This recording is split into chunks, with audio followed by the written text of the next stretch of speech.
जय श्री हरि विष्णु, जय लक्ष्मी। दोस्तों, स्वागत है आप सभी का एक बार फिर से। श्री हरि विष्णु माता लक्ष्मी आप व आपके परिवार पर अपनी कृपा दृष्टि सदा सर्वदा बनाए रखें।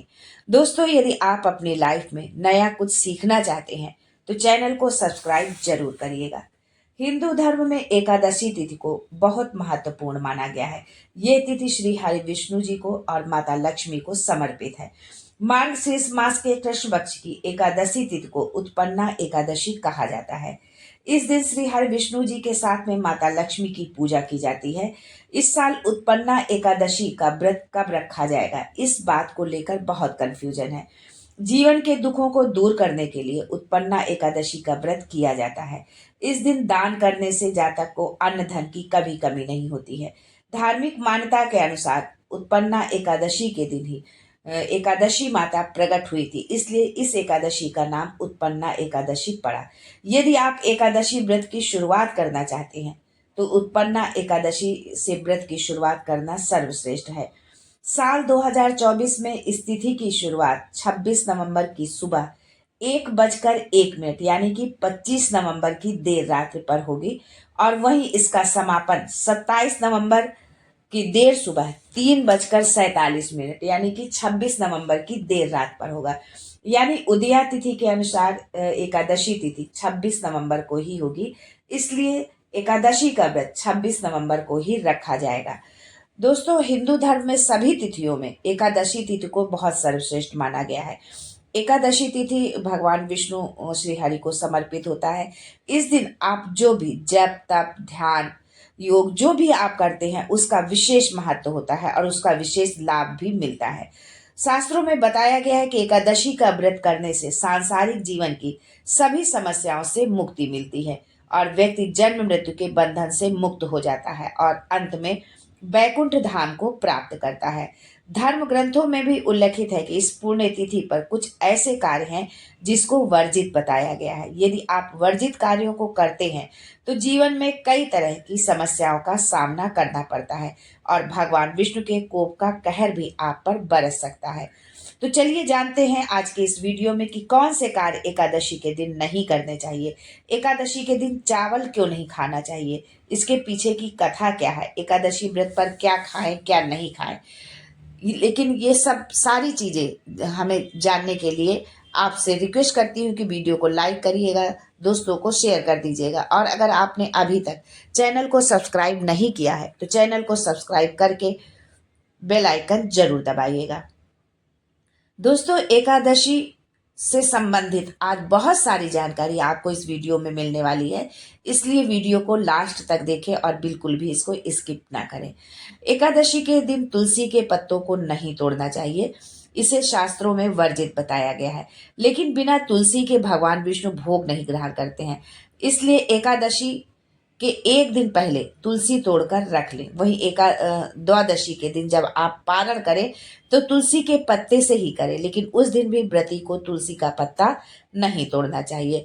घर में अगर छोटा बच्चा या बुजुर्ग है जिसने एकादशी का व्रत ना किया हो, उसको पत्ता तोड़ने के लिए द्वादशी तिथि में कहना चाहिए, उससे आप पत्ते तुड़वा सकते हैं। दोस्तों, एकादशी तिथि के दिन कुछ चीजें ऐसी हैं जिनको खाने से बचना चाहिए, जैसे मसूर की दाल, चने की दाल, उड़द दाल, गोभी, गाजर, सलजम, पालक का साग आदि का सेवन नहीं करना चाहिए। साथ ही इस दिन शारीरिक रूप से किसी को कष्ट नहीं देना चाहिए और ना ही मन में किसी के लिए बुरे और गलत विचार लाए। शास्त्रों में एकादशी तिथि को मोक्षदायिनी तिथि कहा गया है, इसलिए एकादशी के दिन इन कार्यों को करने से बचना चाहिए। दोस्तों, यदि आपने एकादशी का व्रत रखा है या नहीं भी रखा है तो इन चीजों को भूल कर भी ना करें।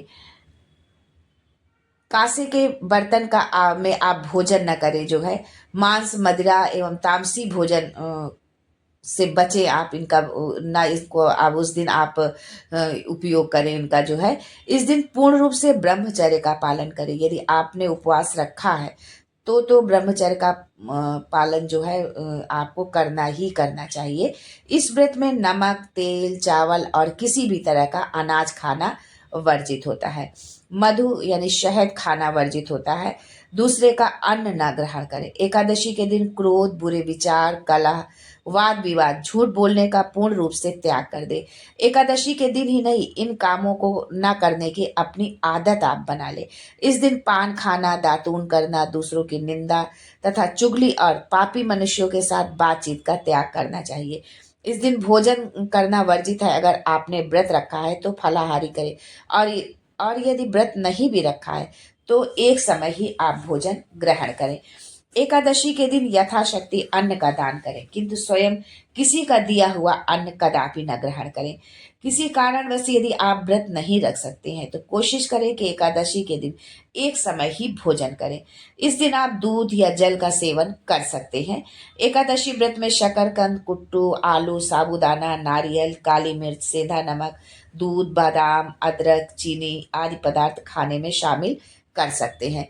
इस दिन वृक्ष से पत्ता तोड़ना वर्जित है, अतः स्वयं गिरा हुआ पत्ता लेकर सेवन करें। जो है नींबू, जामुन या आम के पत्ते लेकर चबा लें और अंगुली से दांत व कंठ जो है साफ कर ले। यदि ये सब संभव नहीं हो तो पानी से 12 बार कुल्ला कर ले। जो है एकादशी के दिन भगवान विष्णु को मीठा पान चढ़ाया जाता है, पर स्वयं पान खाना वर्जित है। प्रत्येक वस्तु प्रभु को भोग लगाकर तथा तुलसी दल छोड़कर ग्रहण करना चाहिए। दोस्तों, अब जानते हैं कि एकादशी के दिन चावल क्यों नहीं खाना चाहिए। अगर आप एकादशी के दिन चावल का सेवन करते हैं तो वो मांस खाने के बराबर माना गया है। लेकिन क्यों, आखिर क्यों एकादशी के दिन चावल खाने से परहेज करना चाहिए। दोस्तों, पौराणिक कथा के अनुसार माँ भगवती के क्रोध से बचने के लिए महर्षि मेधा ने अपने शरीर का ही त्याग कर दिया था, जिसके बाद उनके शरीर के अंश धरती माँ में समा गए थे। उस दिन एकादशी तिथि थी। कहा जाता है कि महर्षि मेधा ने चावल और जौ के रूप में धरती पर जन्म लिया। यही वजह है कि चावल और जौ को जीव मानते हैं, इसलिए एकादशी के दिन चावल नहीं खाया जाता है। मान्यता है कि एकादशी के दिन चावल खाना महर्षि मेधा के मांस और जो है रक्त के सेवन करने के समान माना जाता है, इसलिए इस दिन आप चावल खाने से जरूर बचें। आज के लिए बस इतना ही। फिर मिलते हैं अगले वीडियो में कुछ नया, कुछ अलग, कुछ अद्भुत लेकर। तब तक के लिए मुस्कुराते रहिएगा, अपना ख्याल रखिएगा और उनका भी जिनसे आप बहुत प्यार करते हैं। श्री हरिविष्णु आप व आपके परिवार पर अपनी कृपा दृष्टि सदा सर्वदा बनाए रखें। यही आप जो है श्री हरि विष्णु से ही प्रार्थना है कि आप हमेशा अपने जीवन में खुश रहें, प्रसन्न रहें। आपकी संपूर्ण मनोकामना भगवान विष्णु पूरी करें। आप व्रत करते हैं या नहीं भी करते हैं, यदि किसी कारण से यदि आप उपवास नहीं रखते हैं तो भी आप ये पूरी कोशिश करें कि इन नियमों का हम पालन तो कम से कम करें ही करें। जो है और जैसा कि बोला है कि यदि आप उपवास नहीं रख सकते हैं तो आप एक समय जो है आप भोजन करें। जो है शाम के समय आप भोजन ग्रहण कर लें और चावल का, उस भोजन में चावल का तो प्रयोग आप बिल्कुल भी ना करें, चावल बिल्कुल भी ना खाएं। इस बात का आपको विशेष ध्यान रखना है। तो चलिए चलते हैं, फिर मिलेंगे। तब तक के लिए जय Hari Vishnu and thanks for watching my video.